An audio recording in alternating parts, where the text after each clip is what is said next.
ಹಳಿಯಾಳದ ಪ್ರಾಚೀನ ಕಾಲದ ದುಸ್ಥಿತಿಯಲ್ಲಿರುವ ಮಲ್ಲಿಕಾರ್ಜುನ ಗುಡಿಗೆ ಬೇಕಿದೆ ಕಾಯಕಲ್ಪ. ನಮಸ್ತೆ ವೀಕ್ಷಕರೇ, ಜನತಾ ಟೈಮ್ಸ್ 7ಗೆ ಸ್ವಾಗತ. ಕರ್ನಾಟಕ ಐತಿಹಾಸಿಕ ಸ್ಮಾರಕಗಳ ತೊಟ್ಟಿಲಂದ್ರೆ ತಪ್ಪಾಗಲಾರದು. ಸಾಕಷ್ಟು ಸ್ಮಾರಕ, ಶಾಸನ, ಕೋಟೆ ಹಾಗೂ ದೇವಸ್ಥಾನಗಳು ತನ್ನ ಕಾಲದ ಸುವರ್ಣ ಯುಗದ ಗತವೈಭವ ಹೇಳುತ್ತದೆ. ಇಂತಹವುಗಳಲ್ಲಿ ಉತ್ತರ ಕನ್ನಡ ಜಿಲ್ಲೆಯ ಹಳಿಯಾಳ ಪುರಸಭೆ ವ್ಯಾಪ್ತಿಯಲ್ಲಿ ಬರುವ ಕಿಲ್ಲಕೋಟೆ ಕೆರೆಯ ದಂಡೆಯಲ್ಲಿ ಬರುವ ಮಲ್ಲಿಕಾರ್ಜುನ ದೇವಸ್ಥಾನವೂ ಸಹ ಒಂದು. ಈ ಮಲ್ಲಿಕಾರ್ಜುನ ಗುಡಿಯು ಮೂಲತಃ 6ನೇ ಶತಮಾನದಲ್ಲಿ ಚಾಲುಕ್ಯರ ಗಜಲಕ್ಷ್ಮಿ ಹೆಸರಿನಲ್ಲಿ ದೇವಸ್ಥಾನ ನಿರ್ಮಾಣ ಮಾಡಿದರು ಎಂಬುದಕ್ಕೆ ಇಲ್ಲಿನ ಮೂಲ ವಿಗ್ರಹಗಳು ದೇವಸ್ಥಾನದ ವಾಸ್ತುಶಿಲ್ಪ ಹೇಳುತ್ತದೆ. ತದನಂತರ 1144ರಲ್ಲಿ ಬನವಾಸಿ ಕದಂಬರು ಇದನ್ನು ಜೀರ್ಣೋದ್ಧಾರ ಮಾಡಿ ಈ ದೇವಸ್ಥಾನದ ಗರ್ಭಗುಡಿಯಲ್ಲಿ ಮಲ್ಲಿಕಾರ್ಜುನ ಲಿಂಗವನ್ನು ಪ್ರತಿಷ್ಠಾಪನೆ ಮಾಡಿದ್ದಾರೆ ಎಂಬ ಪ್ರತೀತಿ ಇದೆ. ಆಗಿನ ಸಂದರ್ಭದಲ್ಲಿ ಅಂದಾಜು 2000 ಜನರು ಈ ದೇವಸ್ಥಾನದ ಆವರಣದಲ್ಲಿ ಪೂಜೆ ಪುರಸ್ಕಾರ ಮಾಡುತ್ತಿದ್ದರಂತೆ. ಆದರೆ 17ನೇ ಶತಮಾನದ ಮಧ್ಯಭಾಗದಲ್ಲಿ ಹಿಂದೂ ದೇವಾಲಯಗಳ ಮೇಲೆ ಮೊಘಲ್ ದೊರೆ ಔರಂಗಜೇಬನ ದಾಳಿಗೆ ತುತ್ತಾಗಿ ವಿರೂಪಗೊಂಡ ದೇವಾಲಯಗಳಲ್ಲಿ ಈ ಹಳಿಯಾಳ ಕೋಟೆಯಲ್ಲಿರುವ ಮಲ್ಲಿಕಾರ್ಜುನ ಗುಡಿ ಸಹ ಒಂದು.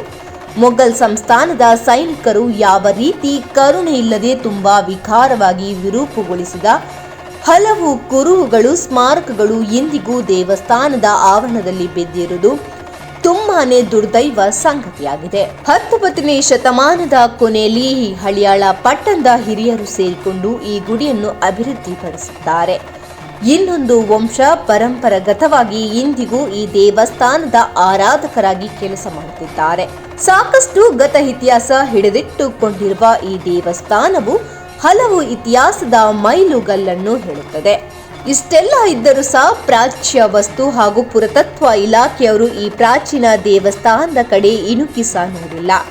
ಆದ್ದರಿಂದ ನಮ್ಮ ನ್ಯೂಸ್ ಸಮೂಹದ ರಾಜ್ಯ ಉಪಸಂಪಾದಕ ಬಸವರಾಜ್ ಭೇಟಿ ಕೊಟ್ಟು ಸಮಗ್ರವಾಗಿ ವರದಿ ತಯಾರಿಸಿ ಇಲ್ಲಿನ ಆರಾಧಕರ ಅಭಿಪ್ರಾಯ ಸಂಗ್ರಹ ಮಾಡಿ ಬೆಳಕು ಚೆಲ್ಲುವ ಕಾರ್ಯ ಮಾಡಿದ್ದಾರೆ. ಒಂದು ಪ್ರಾಚೀನ ಒಂದು ದೇವಸ್ಥಾನವನ್ನ ವಿಶೇಷವಾಗಿ ಮೊದಲಿಂದಲೂ ಸಹ ಆರಾಧಕರಾಗಿರ್ತಕ್ಕಂತಹ ವಂಶಗಳಲ್ಲಿ ಅತುಲ್ ಬಾಚೌಕರ್ ಅವರು ಸಹ ಒಬ್ರು. ವಿಶೇಷವಾಗಿ ಈ ಒಂದು ದೇವಸ್ಥಾನದ ಇತಿಹಾಸದ ಬಗ್ಗೆ, ಈ ದೇವಸ್ಥಾನದಲ್ಲಿರ್ತಕ್ಕಂಥ ಸಾಕಷ್ಟು ಅವಶೇಷಗಳ ಬಗ್ಗೆ ಇವ್ರೇನ್ ಹೇಳ್ತಾರೆ. ಸರ್ ನಮಸ್ತೆ.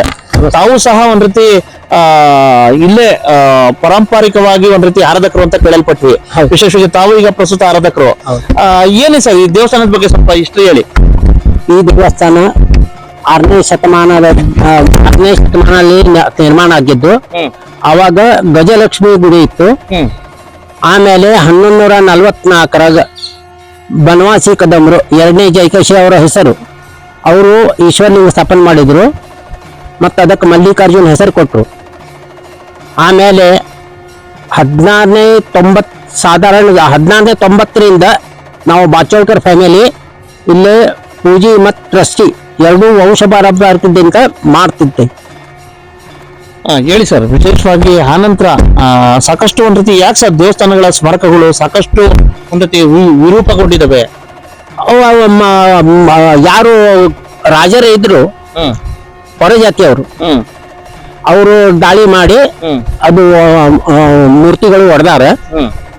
ಈ ಗುಡಿ ಸಾಧಾರಣ 2000 ಮಂದಿ ಕೂಡುವಷ್ಟು ದೊಡ್ಡ ಗುಡಿ.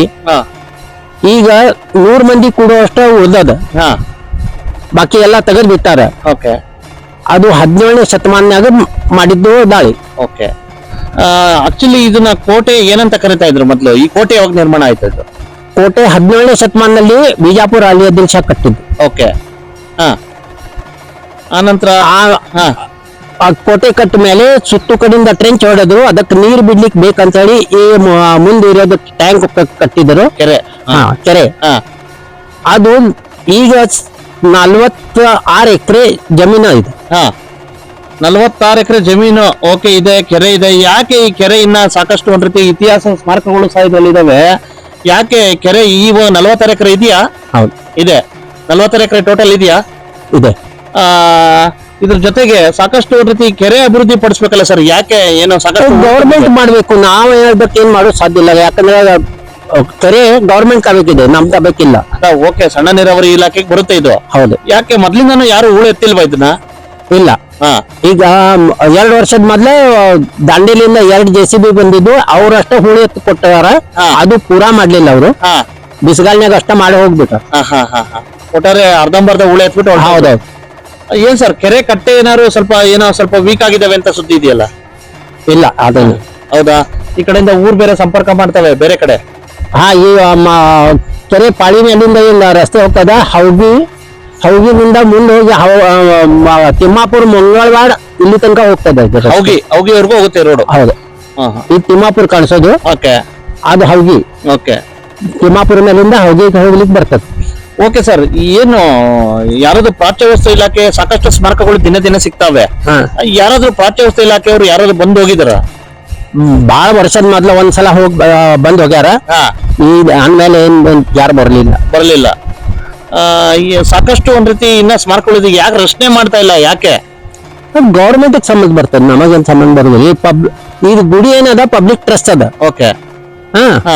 ಅದ್ರದ್ದು ಪ್ರಾಪರ್ಟಿ ಏನಿತ್ತು ಅವ್ರೆಲ್ಲಾ ಯಾರ ಮ್ಯಾನೇಜರ್ ಅಂತ ಹೇಳಿ ಇದ್ರು, ಅವ್ರು ತಿನ್ಬಿಟ್ಟಾರ. ಓಕೆ. ಈಗ ನಾ ಡೈರೆಕ್ಟ್ ಚಾರ್ಜ್ ಮಾಡ್ತೀನಿ, ನಾ ಪ್ರೂಫ್ ಮಾಡಬಹುದು. ಅದ್ರ ಯಾರು ಸರ್ ಮ್ಯಾನೇಜರ್? ಹಳ್ಳಿಕಿರಿ ಅಂತ ಹೇಳಿ. ಎಲ್ಲಿದ್ರು ಅವರು? ಇಲ್ಲೇ ಹಲ್ಯಾಳ್ನಾಗ. ಇವಾಗ ಇದಾರ? ಇಲ್ಲ, ಅವ್ರು ತಿರ್ಕೊಂಡಾರ. ಆದ್ರ ಏನು ಉಳಿದ ಪ್ರಾಪರ್ಟಿ ಅದ ಟ್ರಸ್ಟ್ ಇಂತ ಅವೇ ಕೊಡ್ಲಿಕ್ಕೆ ತಯಾರಿಲ್ಲ. ಓಕೆ, ಸಂರಕ್ಷಣೆ ಅವ್ರ ಕುಟುಂಬದವರು. ಹೌದು, 88 ಒಳಗೆ ಅವ್ರು ತಿರ್ಕೊಂಡಾರ. ಆವಾಗಿಂದ ಅವ್ರ ಪ್ರಾಪರ್ಟಿ ಇಟ್ಕೊಂಡ ಕೂತಾರ. ಓಕೆ, ನೀವೇನಾದ್ರು ಇದ್ರ ಬಗ್ಗೆ ಕಂಪ್ಲೇಂಟ್? ಮಾಡೇವಿ, ನಾವು ಕಂಪ್ಲೇಂಟ್ ಮಾಡೇವಿ. ಕೋರ್ಟ್ನಾಗಿಲ್ಲ, ನಾವು ಅಸಿಸ್ಟೆಂಟ್ ಚಾರಿಟಿ ಕಮಿಷನರ್ ಕಡೆ, ತಹಶೀಲ್ದಾರ್ ಕಡೆ, DC ಕಡೆ ಕಂಪ್ಲೇಂಟ್ ಅಪ್ಲಿಕೇಶನ್ ಮಾಡೇವಿ. ಆದ್ರೆ ಮುಜರಾಯಿ ಇಲಾಖೆ ಆದ್ರೆ ಅವರು ಏನು ಎನ್ಕ್ವೈರಿ ಮಾಡ್ದ ಹಂಗೆ ಇಟ್ಕೊಂಡಿದ್ರು. ಓಕೆ, ಯಾಕೆ ಸರ್ ಈ ರೀತಿ, ಯಾಕೆ ನಿರ್ಲಕ್ಷ್ಯ ಅಂತ? ನಮಗೇನ್ ಗೊತ್ತ್ರಿ? ಈಗ ನಮಗೆ ಎಷ್ಟು ಅಧಿಕಾರ ಅಪ್ಲಿಕೇಶನ್ ಮಾಡೋದು, ಅದ್ರ ಮೇಲೆ ನಮ್ದು ಏನು ಅಧಿಕಾರ ಇಲ್ಲ ನಮ್ಗೆ. ಓಕೆ, ಏನು ಎನ್ಕ್ವೈರಿ ಆಫೀಸರ್ ಅಂತ ಹೇಳಿ ಅವ್ರು ಇರ್ತಾರೆ, ಅವ್ರು ಮಾಡ್ಬೇಕದು, ನಮಗ್ ಸಂಬಂಧ ಇಲ್ಲ. ಒಟ್ಟಾರೆ ಇದನ್ನ ಸಂರಕ್ಷಣೆ ಮಾಡ್ಕೊತಾ ಹೊರಟಿದ್ರ? ಹೌದು, ಅದು ಏನ್ ಕಮ್ಮಿ ಬೀಳ್ತಾ ಇದ್ರೆ ನಮ್ ಕಿಸ್ದಾಗಿಂದ ಹಾಕ್ತೇವೆ. ಆದ್ರೆ ಡೈಲಿ ಪೂಜಾ, ಸಾಯಂಕಾಲ ದೀಪ ಎಲ್ಲಾ ಮಾಡ್ತೇವೆ. ಭಕ್ತಾದಿಗಳು ಸಂಖ್ಯೆ ಯಾವ ರೀತಿ ಇದೆ? ಶಿವರಾತ್ರಿಗೆ ಮತ್ತೆ ಶ್ರಾವಣ 4 ಸೋಮವಾರ, 5 ಸೋಮವಾರ ಎಷ್ಟು ಬರ್ತಾವ ಅಷ್ಟಕ್ಕೆ ಬರ್ತಾರ ಮಂದಿ, ಬಾಕಿ ಟೈಮಿಗೆ ಬರುದಿಲ್ಲ.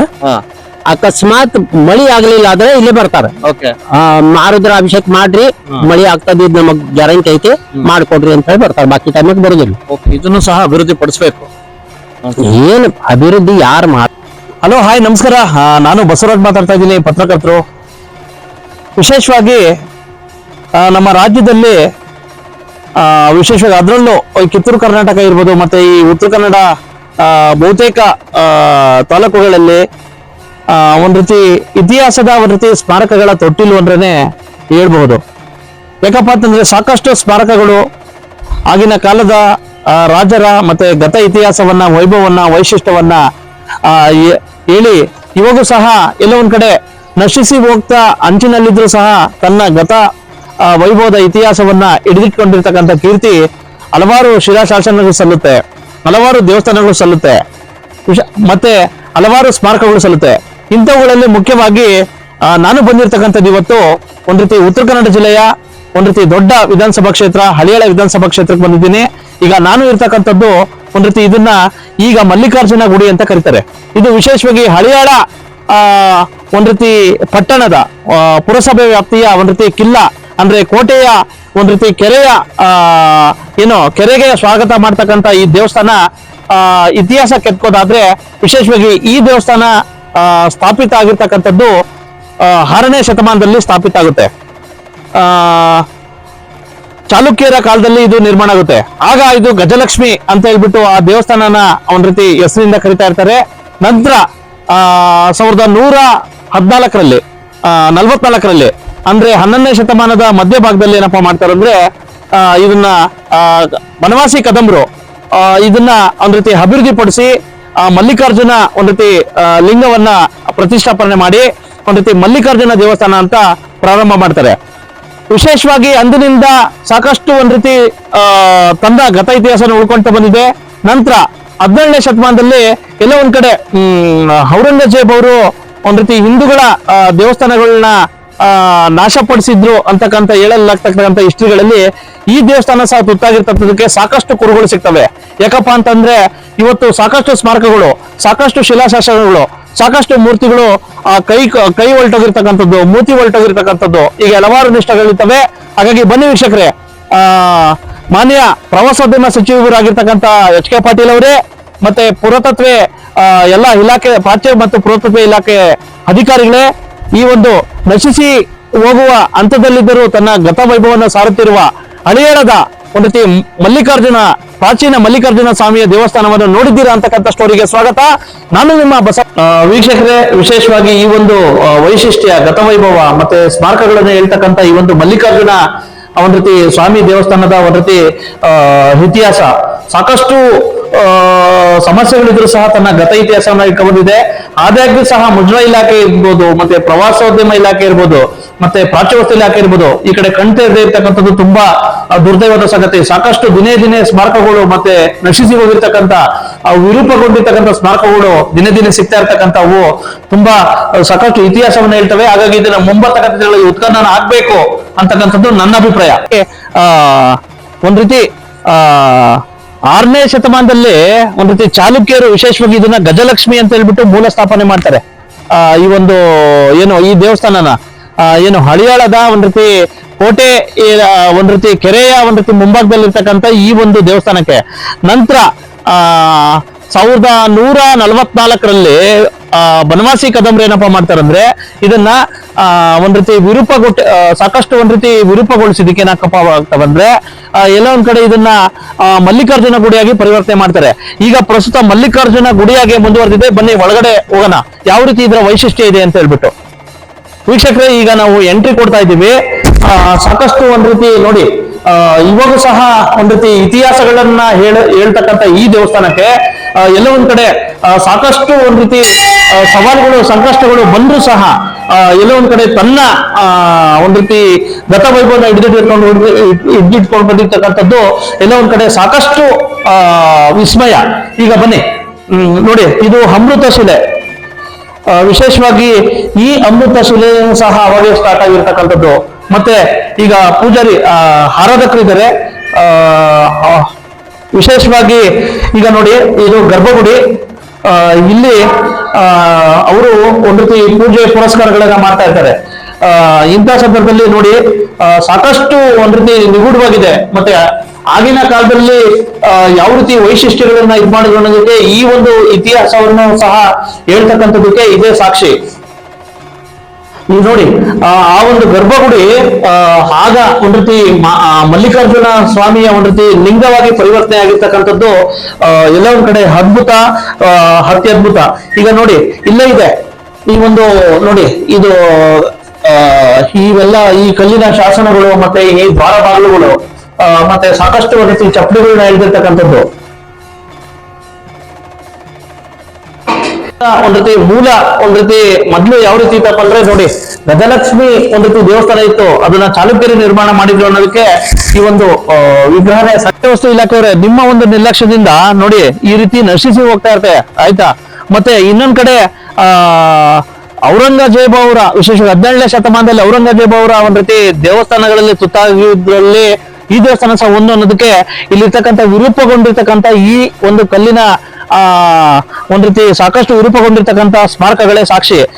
ವೀಕ್ಷಕರೇ, ವಿಶೇಷವಾಗಿ ಈ ಒಂದು ಮಲ್ಲಿಕಾರ್ಜುನ ದೇವಸ್ಥಾನದ ಮುಂದೆಗಡೆ ಹೋಗುವಾಗ ಈಗ ನಾನು ಕೆಳಗಡೆ ಹೋಗ್ತೀನಿ. ಈ ಒಂದು ಕೆರೆ ತುಂಬಾ ಅದ್ಭುತವಾಗಿದೆ. 46 ಎಕರೆ ಕೆರೆ. ಎಲ್ಲ ಒಂದ್ ಕಡೆ ಆ ಒಂದು ಕಿಲ್ಲಾ ಕೋಟೆಗಳು ತುಂಬಾ ಭದ್ರತೆಗಾಗಿ ಮಾಡಿದಾಗ ಇದನ್ನ ಕಂದಕ ಅಂತ ಕರಿತಿದ್ರಂತೆ. ಈ ಒಂದು ಕಂದಕ ಅಂತ ಕರೆದಾಗ ಅದು ಬರ್ತಾ ಏನಪ್ಪಾ ಅಂತಂದ್ರೆ ಈ ಕಡೆ ಭಾಗದಾಗಿ ಕೆರೆಯಾಗಿ ಮಾರ್ಪಡ್ತು. ಜೊತೆಗೆ ಇದು ಪ್ರಸ್ತುತ ಸಣ್ಣ ನೀರಾವರಿ ಇಲಾಖೆಗೆ ಬರುತ್ತೆ. ಈ ಸಣ್ಣ ನೀರಾವರಿ ಇಲಾಖೆಯಲ್ಲಿ ಸಾಕಷ್ಟು ಒಂದ್ ರೀತಿ ನೀರನ್ನ ಶೇಖರಣೆ ಮಾಡ್ಬೋದು. ಆದ್ರೆ ಸಾಕಷ್ಟು ಹೂಳು ತುಂಬಿದೆ.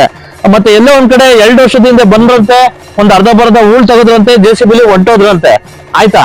ಮತ್ತೆ ಸಾಕಷ್ಟು ಇದಿದಾವೆ. ಮತ್ತೆ 46 ಎಕರೆ ಇವಾಗೂ ಸಹ ಇದೆಯಾ ಅಂತಕ್ಕಂಥದ್ದೇ ತುಂಬಾ ದುರ್ದೈವದ ಸಂಗತಿ. ಈ ಒಂದು ದೇವಸ್ಥಾನ ಪ್ಲಸ್ ಈ ಕೆರೆ ಸಾಕಷ್ಟು ಇತಿಹಾಸ ಹೇಳುತ್ತೆ.